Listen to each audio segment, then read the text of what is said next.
بسم الله الرحمن الرحيم. ومن أحسن قولا ممن دعا إلى الله وعمل صالحا وقال إنني من المسلمين. بسم الله الرحمن الرحيم.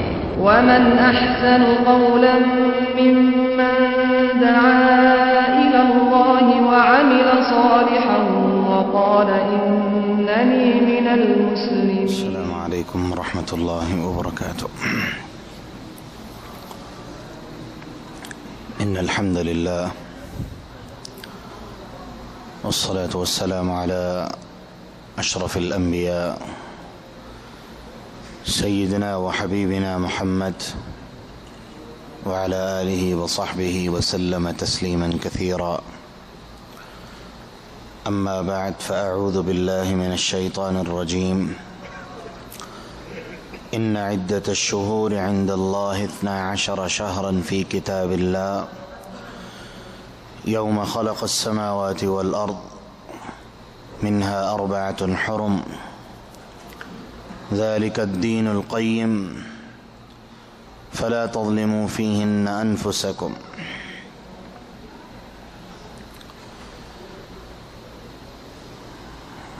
آج اسلامی کیلنڈر کے 8ویں مہینے کی پہلی تاریخ. اس مہینے کا نام شعبان،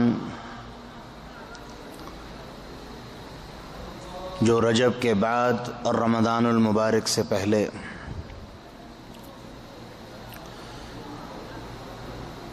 یہ بات میں اپنی بات کو تفصیل میں لے جانے سے پہلے آپ کے ذہن نشین کروا دوں کہ رب العالمین نے جس دن سے آسمان اور زمین کو پیدا کیا، ان کے قانون اور ضابطے مقرر کیے، تو یہ بات اسی دن سے طے کر دی گئی جس کا بیان رب العالمین نے سورہ توبہ کے اندر کیا کہ ان عدت الشہور عند اللہ 12 شہرا فی کتاب اللہ. جو ہے لوح محفوظ پہ ایک بنیادی اور اصلی کتاب موجود ہے، جس کتاب کے اندر اس پوری کائنات کا نظام کان وما یکون کا پورا سلسلہ موجود ہے. اس کتاب کے اندر یہ بات طے کر دی گئی تھی کہ سال کے جو ایام ہیں ان کی تقسیم 12 مہینوں کے اندر.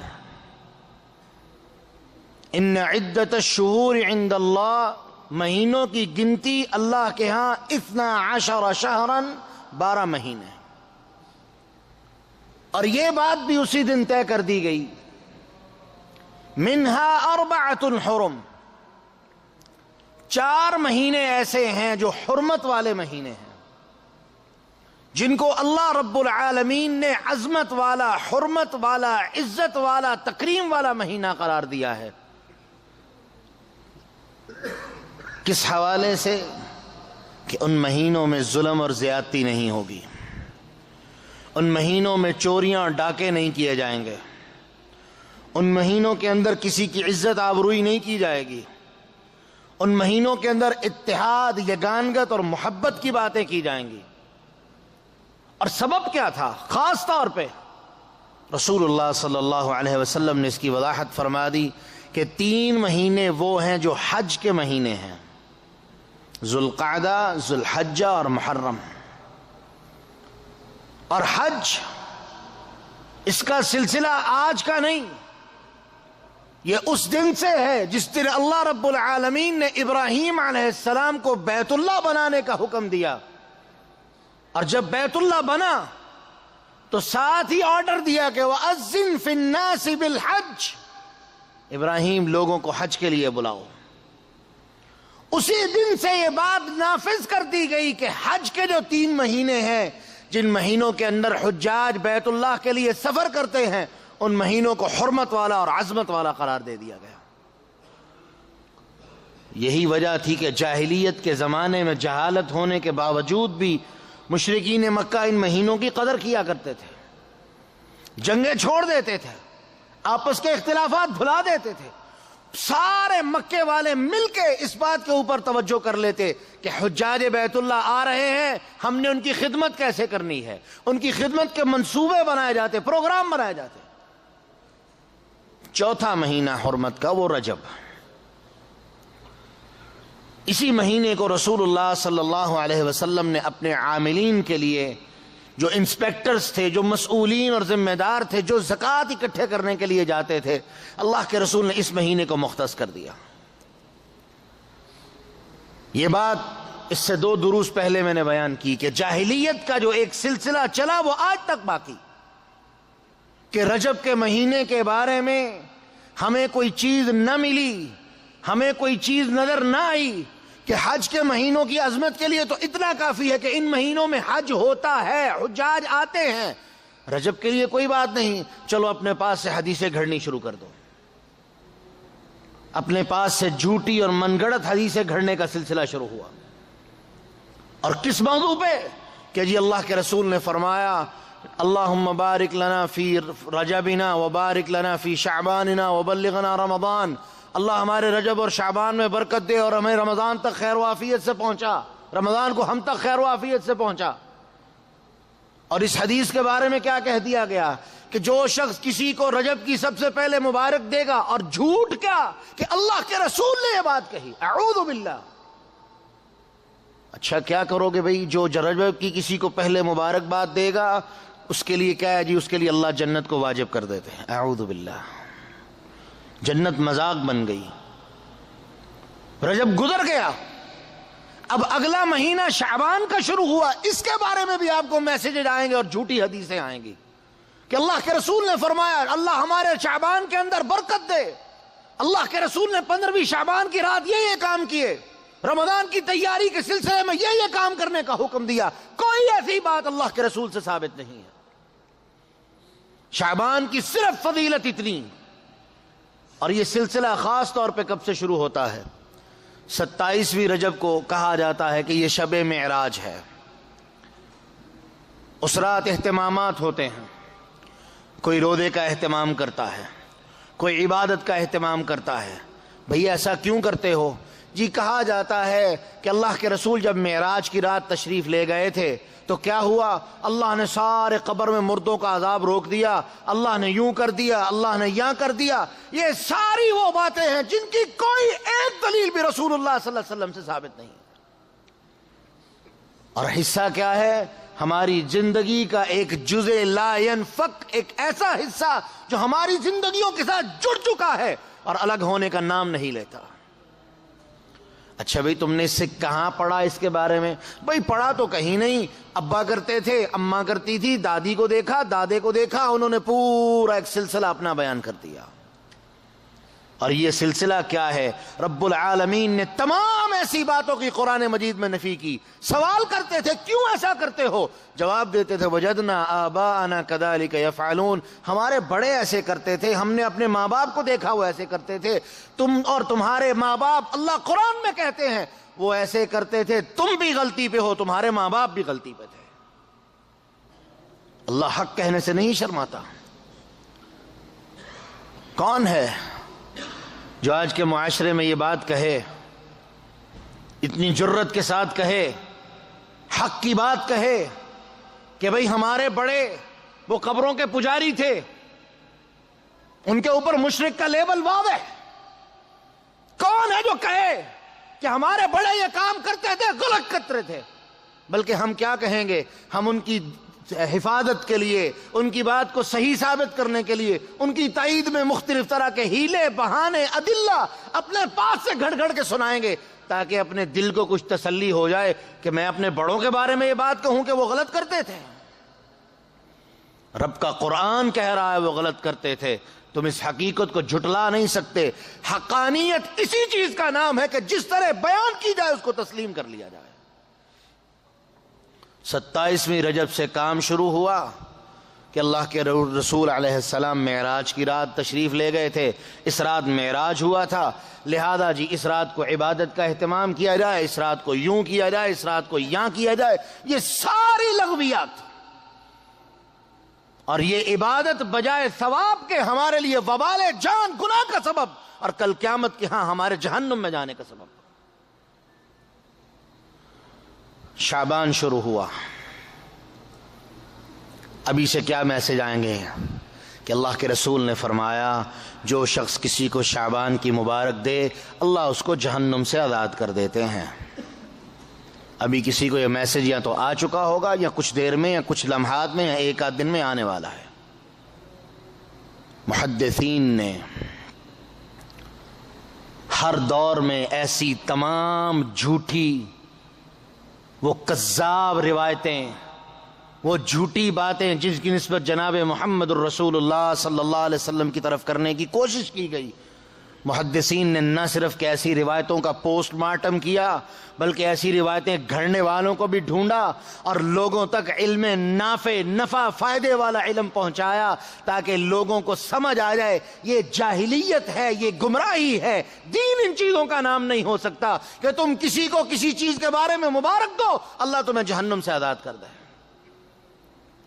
اگر ایسی مبارکوں سے جنت اور جہنم ملتی ہوتی تو اللہ کی قسم مشرکین مکہ کبھی بھی اتنی لعنت کے مستحق نہ ٹھہرتے۔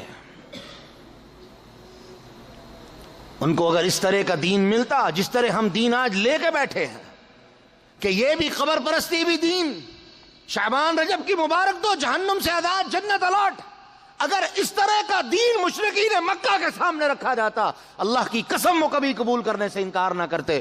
اتنا مزیدار دین کہ من چاہی ہر بات شامل، من چاہی ہر چیز شامل، جو چاہے اس کے اندر شامل، اور اس کو دین کا نام بھی دے دیا۔ واہ واہ کیا بات ہے، کوئی بھی اس کو ماننے سے انکار نہ کرتا۔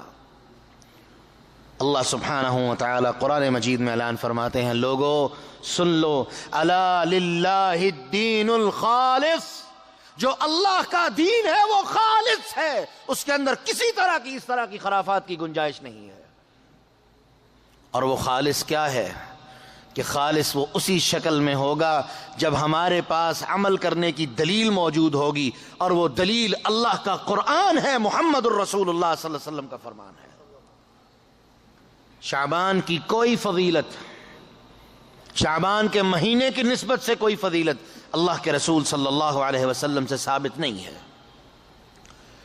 اگلی چیز، کچھ لوگ آپ کو یہ بھی سنانے کی کوشش کریں گے کہ اللہ کے رسول نے فرمایا جو شعبان کے اندر یہ کام کرے گا اس کو یہ اجر ملے گا، شعبان کے اندر جو یہ کام کرے گا اس کو یہ اجر ملے گا، اور اس کام کے لیے ہمارے پاس بہترین جو تحفہ ہے وہ ایک کتاب جس کا نام فضائل اعمال ہے، اس کی شکل میں ہمارے پاس ایک بہترین تحفہ موجود ہے جس کے اندر سے آپ کو حدیث کے نام پہ مذاق اور اس طرح کی باتیں ملے گی، دین کے نام پہ مذاق ملے گا۔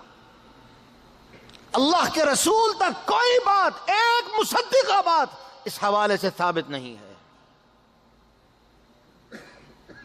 کوئی عمل اللہ کے رسول سے اس حوالے سے، شعبان کے مہینے کے حوالے سے کہ یہ کام کرو۔ اور ایک اور چیز کہ اللہ کے رسول کی طرف سے کوئی ایسا عمل جو شعبان کے لیے مخصوص ہو کہ صرف آپ وہ کام شعبان میں کرتے تھے، پورا سال نہیں کرتے تھے، یہ بھی اللہ کے رسول سے ثابت نہیں ہے۔ کچھ لوگوں نے اپنی کتابوں میں لکھا کہ یہ اللہ کے رسول شعبان کے اندر کئی 100 رکعات نوافل کا اہتمام کرتے تھے، اعوذ باللہ۔ یہ 100 کی تعداد میں نماز پڑھنا اللہ کے رسول کی سنت نہیں، آپ کی زندگی کی سب سے کثرت والی، جو کاؤنٹنگ کے اعتبار سے کثرت والی نماز تھی وہ تہجد تھی، اور وہ 11 رکعات سے کبھی بھی زیادہ نہیں تھی۔ یہاں عبداللہ ابن عباس کی روایت کے مطابق 13 رکعات، اس سے کبھی زیادہ نہیں تھی، ٹوٹل نماز 13 رکعات، اور ہم کئی 100 اور ایسے منٹوں میں۔ ایک طرف بندے کو کہا جاتا تو گھڑی پہ ٹائم نوٹ کر میں کتنی دیر میں یہ رکعتیں پڑھتا ہوں، دوسری طرف مشین شروع، یہ عبادت نہیں ہے، مذاق ہے، اور اللہ کے رسول سے کوئی ایسی چیز ثابت نہیں ہو سکتی۔ میرے رسول تو جب اللہ کے سامنے کھڑے ہوتے تھے، ابو ہریرہ روایت کرتے ہیں رضی اللہ عنہ کہ میں نے کتنی مرتبہ اپنے کانوں سے یہ آواز سنی کہ میرے رسول علیہ السلام کے سینے سے ہنڈیا کے ابلنے کی آواز آتی تھی کیوں؟ لکثرت البکا، آپ اپنے رب کے سامنے اس کے ڈر اور خوف کی وجہ سے، اس سے امید کی وجہ سے، امید اور رجا کی وجہ سے رب العالمین کے سامنے کھڑے ہو کے اتنا روتے تھے، اتنی آہو بکا کرتے تھے کہ آپ کے رونے کی آواز کو صحابہ نے ہنڈیا کے ابلنے سے تشبیہ دے دی۔ آج کون ہے جو 2 رکعات نماز ایسی پڑھے، جو 2 رکعات نماز ایسی پڑھے کہ جس کے بارے میں وہ نماز ایسی ہو کہ اقبال نے کہا تھا تیری جبیں پہ نشاں ہیں ہزاروں سجدے کے، کوئی ایک سجدہ کر کے زمین پہ نشان رہے۔ کون سا ایسا سجدہ ہے، کون سی ایسے 2 رکعتیں ہم اپنی زندگی میں پیش کر سکتے ہیں جن کے بارے میں ہم کہہ سکتے ہوں کہ میں نے اتنی اطمینان کے ساتھ یہ 2 رکعتیں پڑھی تھی کہ ان کا اثر آج تک میرے دل کے اندر موجود ہے؟ کوئی نہیں۔ گنتی کی بات کریں، جی میں جب بھی بیت اللہ جاتا ہوں 50 رکعت نوافل پڑھتا ہوں، اتنی رکعت نوافل پڑھتا ہوں، اتنی مرتبہ طواف کرتا ہوں، یہ کرتا ہوں۔ میرے بھائی تم اس سے بھی زیادہ کرو، اللہ تمہیں اور توفیق دے، لیکن میرے رسول کی اگر سنت اور طریقہ موجود نہیں تو یہ ساری چیزیں بیکار اور فضول ہیں، اللہ کے ہاں ان کی کوئی اہمیت نہیں ہے۔ شعبان کے مہینے کے حوالے سے کوئی عمل جو آپ نے شعبان کے مہینے کے لیے مخصوص کیا ہو قطعاً ثابت نہیں۔ کوئی ایسا عمل جس کے بارے میں آپ نے کہا ہو کہ یہ کام شعبان میں کرو اللہ تمہیں یہ اجر دے گا، اللہ کے رسول سے کوئی ایسی بات ثابت نہیں ہے۔ ہاں اس مہینے کی فضیلت جو ہے وہ کیا، سیدہ عائشہ رضی اللہ عنہا بیان کرتی ہیں، صحیح البخاری کی روایت ہے کہ اللہ کے رسول اس مہینے میں رمضان کی تیاری ضرور کیا کرتے تھے، اور وہ کیا تھی؟ استیقظہ، آپ خود بھی جاگتے، واستیقظ اہلو، اپنے گھر والوں کو بھی جگاتے۔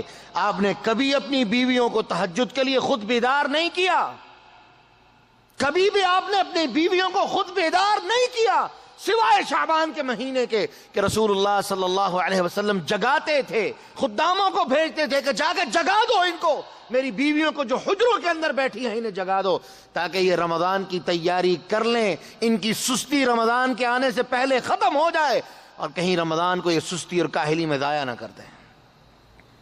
صرف شعبان کے مہینے میں یہ عمل کون کرے گا کہ رمضان کی تیاری کے لیے رات کو تہجد کا اہتمام کرے، رات اپنے رب کے حضور سجدے میں گزارے، نوافل کی حالت میں گزارے، 11 رکعات نماز پڑھے کہ اللہ کے رسول کی سنت تھی اور رمضان کی تیاری کے لیے خاص طور پہ سنت تھی۔ دوسرا کام جو اللہ کے رسول کرتے، شد میزرہ، آپ اپنے آپ کو رمضان کے لیے شعبان کے مہینے میں چوکنا کر لیتے۔ کس طرح سے؟ کہ صدقہ و خیرات کثرت سے کرتے، ہر نیکی کا کام آپ شعبان کے مہینے میں کثرت سے کرتے۔ کیوں؟ تاکہ عادت بن جائے اور یہ عادت رمضان کے مہینے میں کام دے۔ ہم ہر وہ کام کریں گے جو اللہ کے رسول سے ثابت نہیں، لیکن ہر وہ کام ہمارے لیے مشکل، گراں اور صعبہ ہوگا جو کام اللہ کے رسول سے ثابت ہے، کیونکہ وہ حقیقت ہے، رب کا تقرب ہے، اور یہ کام جب شیطان ہمیں بہکا دے تو سب سے مشکل کام ہے۔ تیسرا کام جو اللہ کے رسول کرتے تھے کہ آپ شعبان کے مہینے میں، سیدہ عائشہ رضی اللہ عنہا بیان کرتی ہیں، کسی بھی دوسرے مہینے کی نسبت آپ روزے کثرت سے رکھتے تھے رمضان کی تیاری کی غرض سے، اور آپ نے حکم دیا کہ 15 شعبان کے بعد، نصف شعبان کے بعد یہ کام بھی نہیں کرنا۔ صرف وہ شخص یہ کام کرے جو مستقل طور پہ سارا سال روزہ رکھنے کا عادی ہے، سوموار اور جمعرات کا، یا ایک دن چھوڑ کے ایک دن روزہ رکھنے کا عادی ہے، وہ یہ کام کرے۔ باقی جو شخص رمضان کی تیاری کے اندر ہے وہ نصف شعبان کے بعد چھوڑ دے، تاکہ کوئی روزہ اس نیت سے نہ ہو کہ روزہ میں رمضان کے استقبال کے لیے رکھ رہا ہوں، کیونکہ اللہ اور اس کے رسول کے حکم کی مخالفت ہے۔ اللہ کے رسول نے اس سے منع کر دیا۔ یہ 3 کام پورے شعبان کے مہینے میں اللہ کے رسول کی سنت ہے۔ اب کون ہے جو ان کاموں کو سنت سمجھ کے اور رمضان کی تیاری کی غرض سے کرنے کے لیے تیار ہو؟ الا من رحم اللہ۔ جیسے میں نے ابھی یہ جملہ کہا، جب انسان شیطان کے رستوں پہ چلتا ہے، اپنے نفس کے رستوں پہ چلتا ہے، اپنی من چاہی باتوں پہ چلتا ہے، وہاں جب اللہ اور اس کے رسول کے فرامین آتے ہیں وہ اس کے لیے بڑے گراں ہوتے ہیں، بڑے بھاری ہوتے ہیں۔ کیوں کہ من جو چاہتا ہے وہ اس کے لیے آسان ہوتا ہے، اس کے اندر اس کی دلچسپی ہوتی ہے۔ اللہ اور اس کے رسول کا فرمان وہ ہے جس کی طرف اس کو اپنی طبیعت کو مائل کرنا پڑتا ہے۔ نتیجہ ہم گراں ہونے کی وجہ سے، مشکل ہونے کی وجہ سے ان چیزوں کی طرف توجہ ہی نہیں دیتے اور اس کام کی طرف توجہ دیتے رہتے ہیں جو ہمارے نفس کا کام ہو۔ نتیجہ گمراہی اور جہالت، اور کل قیامت کے دن سیدھے جہنم میں۔ کل محدثۃ بدعہ وکل بدعۃ ضلالہ وکل ضلالۃ فی النار۔ ہر نیا کام جو تم نیکی کے کام پہ کرو، نیکی کے نام پہ کرو گے، وہ بدعت ہے، اور ہر بدعت گمراہی ہے، اور گمراہی تمہیں جہنم میں لے کے جائے گی۔ ایک اور اہم چیز جو شعبان کے حوالے سے، کہ 15 شعبان، نصف الشعبان کی رات کو عبادت کا اہتمام کرنا، جس کو ہم شب برات کے نام سے جانتے ہیں۔ اس رات کے بارے میں ہمارے ادلہ کیا ہیں، دلیلیں کیا ہیں؟ جی اس رات اللہ رب العالمین جو لوگ دنیا سے جانے والے ہوتے ہیں، سدرۃ المنتہا سے ان کے پتے کاٹ دیتے ہیں، جو نئے آنے والے ہوتے ہیں ان کے نام کے پتے اگا دیے جاتے ہیں۔ ایک چیز، لہذا جی اس توبہ استغفار کرو کثرت سے، تاکہ اگر ہماری زندگی کا پتا کاٹ دیا گیا ہے تو ہماری زندگی کا اختتام خیر پہ ہو، اور اگر ہماری زندگی کا پتا ابھی باقی ہے تو اللہ ہمیں اچھے کام کرنے کی توفیق دے۔ یہ بات تو دل کو بڑی لگتی ہے، لیکن سوائے یہ قصہ، کہانی اور افسانہ، اس کے علاوہ اس کی کوئی حیثیت نہیں، اور دین قصے اور افسانے کا نام یا ان پہ عمل کرنے کا نام نہیں ہے۔ دوسری بات کہ اللہ کے رسول صلی اللہ علیہ وسلم نے فرمایا، اس رات اللہ فلاں ایک قبیلہ، اللہ کے رسول صحابی نے اس کا نام لیا اس حدیث میں، میرے ذہن میں وہ نام نہیں ہے، کہ اللہ کے رسول نے فرمایا اللہ اس رات اس قبیلے کی جو بکریاں ہیں ان کے بالوں کی تعداد کے برابر لوگوں کو جہنم سے آزاد کرتے ہیں۔ ضعیف، موضوع، کوئی روایت ایسی نہیں ہے جو اللہ کے رسول سے ثابت ہو۔ ابن ماجہ کے اندر یہ روایت، بہقی سنن الکبریٰ کے اندر یہ روایت موضوع روایت ہے، اور اس کے اندر جو راوی ہے ابن لہیہ، وہ ایسا راوی تھا جس کی زندگی آخری پوری کی پوری جہالت کے اندر گزری، وہ اس روایت کو بیان کر رہا ہے۔ صرف ابن لہیہ ہوتا تو شاید ہمیں کوئی اس کی دلیل مل جاتی۔ 2 راوی اور ہیں، حکم بن منذر، عمر بن شعیب، یہ 2 راوی ایسے ہیں ان کے بارے میں محدثین نے فیصلہ کر دیا یہ جھوٹے ہیں، کذاب ہیں، ان کی بات کو کبھی قبول مت کرنا۔ کیوں کہ یہ اللہ کے رسول کی طرف جھوٹی باتیں گھڑنے کے اندر بڑے ماسٹر ہیں، انہوں نے یہ باتیں بنائی اور ہم نے ان کو دین کا حصہ بنا کے ان پہ عمل کرنا شروع کر دیا۔ تیسری ایک اور دلیل دے دی گئی عمل کرنے کی، کہ اللہ کے رسول اس رات خاص طور پہ بقیع کو تشریف لے گئے، وہاں جا کے آپ نے اہل بقیع کے لیے لمبی دعا کی، ان کی مغفرت کے لیے۔ سبحان اللہ، سیدہ عائشہ رضی اللہ عنہا سے پوچھ لیجئے جو آپ کی زندگی کی ساتھی ہیں، وہ فرماتی ہیں اللہ کے رسول اکثر بقیع جایا کرتے تھے، اس رات کو خاص اہتمام کے ساتھ بیان کرنا یہ بھی ان لوگوں کی چال ہے، ان لوگوں کی سازش ہے جو 15ویں رات کو بڑا مزین کر کے دکھاتے ہیں تاکہ ہمارے ذہن میں یہ بات بیٹھ جائے اللہ کے رسول نے بھی اس رات عبادت کی تھی، لہذا ہم بھی عبادت میں لگے رہے۔ آپ کا تو معمول تھا، آپ رات کا کئی حصہ جنت البقیع کے اندر جا کے بیٹھے رہتے تھے، اہل بقیع کے لیے اللہ سے مغفرت مانگتے تھے، اہل بقیع کے لیے اللہ سے دعا کرتے تھے۔ کوئی ایک مرتبہ ایسا نہیں، 20 مرتبہ ایسا ہوا۔ صحابہ کی روایتیں صحیح البخاری کے اندر، مسلم کے اندر، ابن نسائی کے اندر، ابن ماجہ کے اندر، ترمذی کے اندر، ابو داؤد کے اندر، حدیث کی دیگر کتابوں کے اندر بڑی پڑی ہیں کہ اللہ کے رسول تشریف لے جاتے تھے اور رات کا کئی حصہ، کئی پہر آپ وہاں تشریف رکھتے تھے۔ اب کوئی اس نیت سے قبرستان جائے کہ اللہ کے رسول اس رات کو خاص طور پہ گئے تھے، اور قبرستان میں جا کے ایک اور کام کرنا، قبروں پہ مٹی ڈالنا، یہ بھی بڑے اہتمام سے ہوتا ہے۔ یہ ساری وہ خرافات اور بدعات ہیں جو ہم لوگوں نے اپنے پاس سے گھڑی گھڑائی، اپنے پاس سے ایجاد کر لی اور ان کے اوپر عمل کرنا شروع کر دیا۔ یا ایک زمانہ پہلے کچھ جھوٹے کذاب لوگوں نے اللہ کے رسول کی طرف نسبت کر کے دین کا حصہ بنانے کی کوشش کی، اور وہ جہالت آج تک چلتی چلی آئی اور لوگ اس پہ اوپر عمل کرتے رہے۔ یہ باتیں دین کا حصہ نہیں ہیں. میں بار بار تنبیہ کر رہا ہوں، سمجھا رہا ہوں، تاکہ کہیں عبادت کے نام پہ ہم گمراہی کے رستے کی طرف نہ چلے جائیں.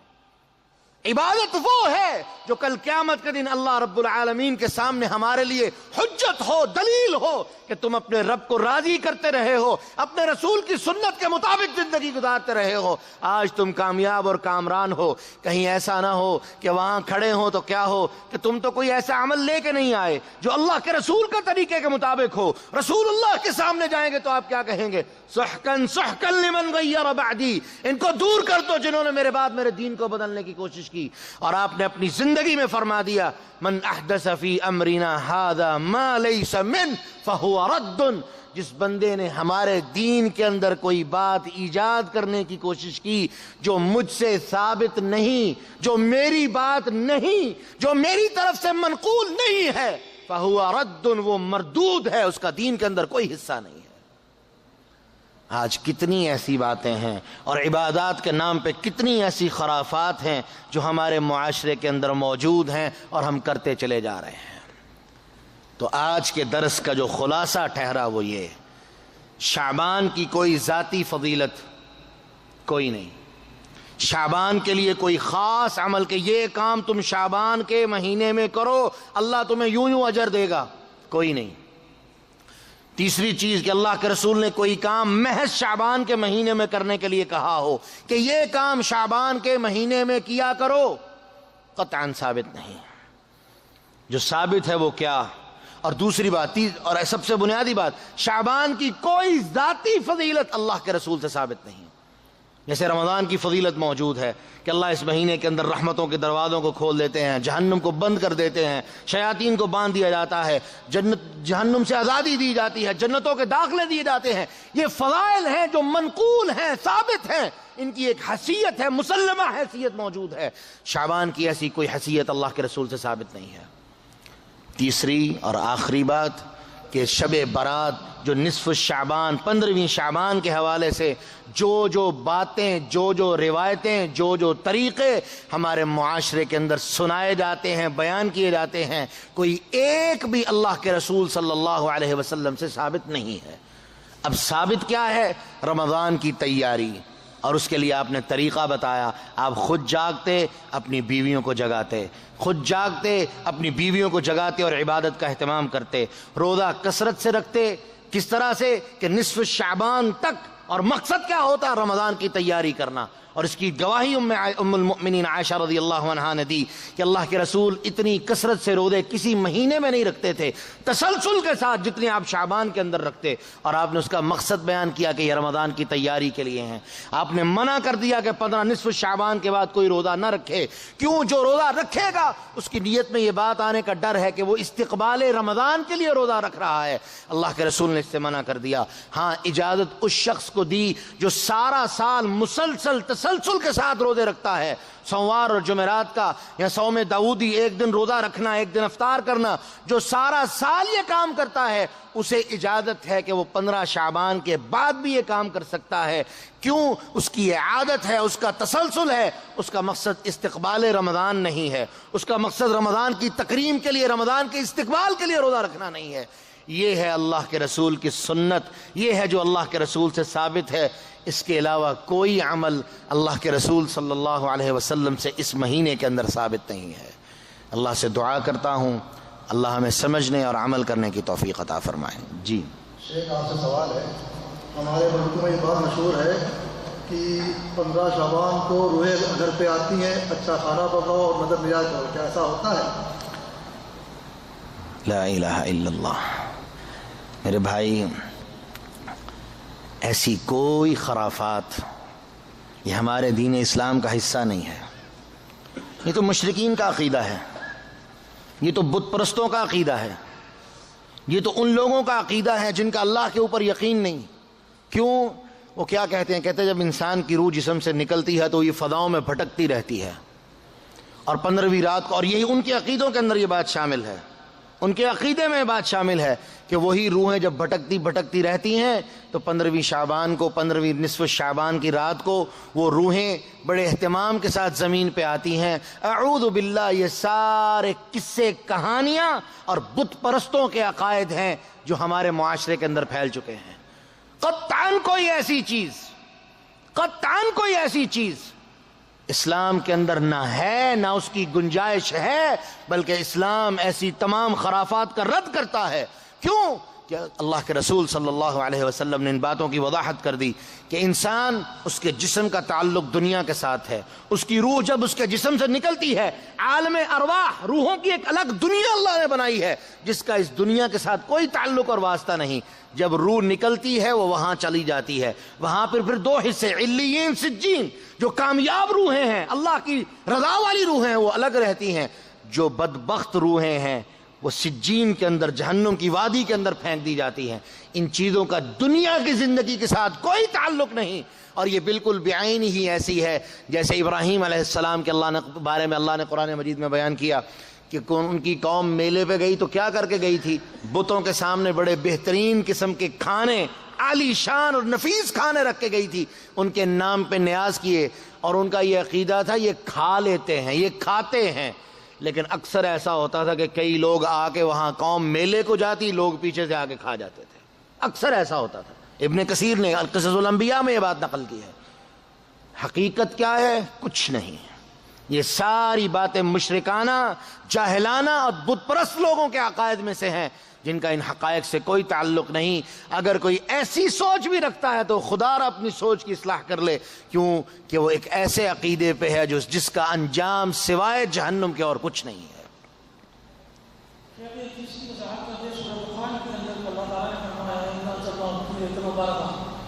اس کے حوالے سے لوگ بہت ہی طرح کی باتیں کر کے قوم کے اندر مقبول کہ یہ وہی رات شعبان کی رات ہے، اس کی ضرورت ہے۔ سبحان اللہ، دیکھیے سورۃ دخان میں اللہ سبحانہ و تعالیٰ بیان فرماتے ہیں، حامیم والکتاب المبین، قسم ہے کتاب مبین کی، انا انزلناہ فی لیلۃ مبارکہ، ہم نے اس کتاب کو نازل کیا ایک مبارک رات میں۔ اب چھوڑیے ساری تفاسیر کو، قرآن کس رات نازل ہوا تھا؟ آپ سے سوال کرتے ہیں، لیلۃ القدر میں۔ اور اس لیلۃ القدر نے اللہ سبحانہ و تعالی نے قرآن مجید میں اس رات کو کیا نام دیا ہے؟ انا انزلناہ فی لیلۃ القدر، یعنی لیلہ مبارکہ، لیلۃ القدر ایک ہی رات ہے۔ اور اگر کوئی کہتا ہے کہ لیلہ مبارکہ سے مراد شعبان کی رات ہے تو میرے بھائی پھر تمہیں یہ ماننا پڑے گا کہ اللہ سبحانہ و تعالی نے پہلے قرآن کو شعبان کی رات میں نازل کیا، پھر لیلۃ القدر کی رات نازل کیا۔ یہ دو تضاد والی باتیں ہیں، رب العالمین کے قرآن کے اندر تضاد پیدا کرنے والی باتیں ہیں جن کی قطعاً کوئی گنجائش نہیں، کیونکہ قرآن کی ہر آیت آپس میں جڑی ہوئی ہے، ہر آیت سے مراد کے تفسیری شکل میں وہ کہیں نہ کہیں جڑی ہوئی ہے۔ تو لیلۃ مبارکہ، لیلۃ القدر، یہ دونوں ایک ہی رات کے دو نام ہیں۔ جیسے سورۃ الفاتحہ، اس کے کئی نام قرآن کے اندر اللہ رب العالمین نے بیان کیے ہیں، رسول اللہ صلی اللہ علیہ وسلم کی احادیث میں اس کے 19 نام موجود ہیں۔ ایک چیز کے دو مختلف نام ہو سکتے ہیں، تو لیلۃ المبارکہ اور لیلۃ القدر ایک ہی رات کے دو نام ہیں، اور اللہ رب العالمین نے اسی رات کو قرآن مجید کو آسمان دنیا پہ نازل کیا، اور وہاں سے جبریل کے ذریعے سے 23 سال کے عرصے میں محمد الرسول اللہ صلی اللہ علیہ وسلم کے قلب اطہر پہ نازل کیا۔ یہ بات تمام جو کتابیں علوم قرآن کے حوالے سے ان کے اندر وضاحت کے ساتھ موجود ہے۔ جی ایک سوال اور اسی کے تعلق سے، لوگ یہ کہتے ہیں کہ 15 شعبان کی رات لوگوں کے حساب کتاب جو ہے لکھے جاتے ہیں، ان کے فیصلے کیے جاتے ہیں، اور اللہ تعالیٰ آخری آسمان پہ آتا ہے، جبکہ حدیث میں ہے کہ اللہ تعالیٰ ہر آخری آسمان پہ آتا ہے۔ سب سے پہلے اگر وہ یہ کہتے ہیں، خیر یہ بات میرے لیے آج نہیں تھی کہ وہ کہتے ہیں کہ اللہ اس رات آسمان دنیا پہ آتے ہیں، یہ تو پھر ان کے عقیدے کے خلاف ہو گئی، کیونکہ وہ اللہ رب العالمین کا وجود مانتے ہی نہیں، اس کے بعد اللہ رب العالمین کے نزول کے وہ قائل ہی نہیں ہیں۔ اگر وہ ایک مرتبہ کے بھی قائل ہیں، اس کا مطلب یہ ہے کہ حقیقت وہ تسلیم کرتے ہیں کہ اللہ رب العالمین کا وجود مبارک ہے، اللہ رب العالمین آسمان دنیا پہ نزول کرتے ہیں، ان کے عقیدے کے مطابق ایک مرتبہ کرتے ہیں، ہمارے عقیدے کے مطابق ہر روز آسمان دنیا پہ تشریف لاتے ہیں۔ دوسری بات، میرے علم کی حد تک کوئی ایسی بات کسی مخصوص رات کے لیے، حتیٰ کہ لیلۃ القدر کی رات کے لیے بھی کوئی ایسی بات مخصوص نہیں کہ اللہ کسی خاص رات کی نسبت سے آسمان دنیا پہ آتے ہوں، سوائے یوم عرفہ کے. جیسا کہ حدیث میں وضاحت موجود ہے کہ عرفات کے دن، رات میں نہیں، دن کی روشنی میں اللہ رب العالمین آسمان دنیا پہ تشریف لاتے ہیں اور اہل عرفات پہ فخر کرتے ہیں، جیسا کہ حدیث کی کتابوں کے اندر صراحت کے ساتھ صحیح حدیث کے اندر موجود ہے. تو ایسا کہنا کہ اللہ رب العالمین شب بارات کو خاص طور پہ آسمان دنیا پہ آتے ہیں، ایک طرح سے تم ایک حقیقت کو مانتے ہو، لیکن دوسری طرف رسول اللہ صلی اللہ علیہ وسلم کی ذات کی طرف یا اللہ رب العالمین کی ذات کی طرف جھوٹی نسبت کرتے ہو، جس کا قطعاً کوئی ثبوت، کوئی دلیل کتاب و سنت کے اندر موجود نہیں ہے. اور دوسری بات جو شروع میں نے اپنے موضوع میں بھی اشارہ کیا کہ اس رات کے بارے میں جو کہا جاتا ہے پتے لگائے جاتے ہیں، حساب کتاب ہوتا ہے، کاٹ دیا جاتا ہے، یہ سارے افسانے ہیں، قصے کہانیاں ہیں، اور قصے کہانیاں دین کا حصہ نہیں. جناب علی رضی اللہ عنہ کہا کرتے تھے کہ لوگو لو کان الدین بالرأی، اگر دین کے اندر عقل کی کوئی گنجائش ہوتی تو یہ کام ایسے ایسے ہوتا. جیسے ابو داؤد کی روایت ہے، دین کے اندر عقل کی کوئی گنجائش نہیں، اور افسانہ نگاری تو ویسی گپیں ہوتی ہیں، اور تم گپوں کو دین کا حصہ بنا کے بیٹھے ہو. تمہیں ایسا دین مبارک ہو، ہمیں ایسے دین کی ضرورت نہیں ہے، اور اللہ ہمیں ایسے لوگوں سے بھی محفوظ فرمائے. اور ہم دعا کرتے ہیں کہ اللہ ایسے لوگوں کو سمجھ عطا فرمائے اور ہدایت کے راستے ان کے لیے آسان فرمائے. شیخ، جدے اور سعودی عرب کے اکثر لوگ جو ہے 15 شعبان کو 14 شعبان کی 15 شعبان کی رات میں عمرے کی کرنے نکلتے ہیں، کیا یہ عمرے ان کے قبول ہوں گے؟ حالانکہ بدعت ہوتی ہے.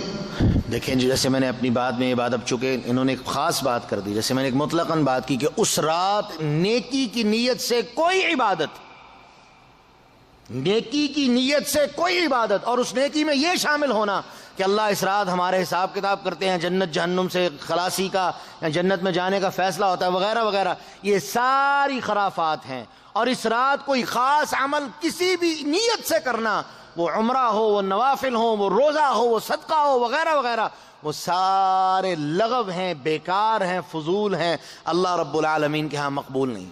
کیوں؟ رب العالمین کے ہاں عمل کی مقبولیت کی شرطیں ہیں، اور وہ شرطیں کیا ہیں؟ نمبر 1، وہ عمل اللہ کی اتباع میں ہو، رسول اللہ صلی اللہ علیہ وسلم کی اطاعت میں ہو، حرام سے بچتے ہوئے ہو، اور اس بندے کے عقائد میں شرک نہ ہو. یہ 4 شرطیں ہوں گی تو وہ عمل مقبول ہوگا. اللہ کے رسول سے کوئی ایسی بات ثابت نہیں کہ 15ویں رات کو یہ عمل کیا کرو، یہ کام یوں ہوتا ہے، تم اعمال کیا کرو. اللہ کے رسول سے کوئی ایسی بات ثابت نہیں. اور جو عمل کرتا ہے اور معاذ اللہ اللہ کے رسول کی طرف جھوٹی نسبت کر کے کرتا ہے، وہ تو ڈبل گناہ کر رہا ہے، ایک جھوٹا عمل اور دوسرا جھوٹی نسبت. اس کے بعد ثواب 6 ماہ ندارت، کوئی ثواب نہیں، بلکہ گمراہی ہے، ذلت ہے. اور معاذ اللہ جو اللہ کے رسول کی طرف جھوٹی بات منسوب کر دے، 1200 صحابہ، 1200 صحابہ اس روایت کو بیان کرتے ہیں کہ من کذب علی متعمدا فلیتبوأ مقعدہ من النار، جس نے میری طرف ایک جھوٹی بات بھی منسوب کی اس کا ٹھکانہ جہنم ہے. اللہ ہمیں اس سے محفوظ فرمائے.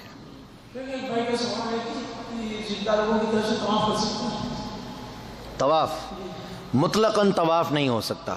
حج اور عمرہ چونکہ اس کا طواف حصہ ہے اس میں ہو سکتا ہے، لیکن خالی جو طواف ہے، حسن روایت ہے، اللہ کے رسول نے فرمایا الطواف کالصلاۃ، طواف جو ہے وہ نماز کی طرح ہے.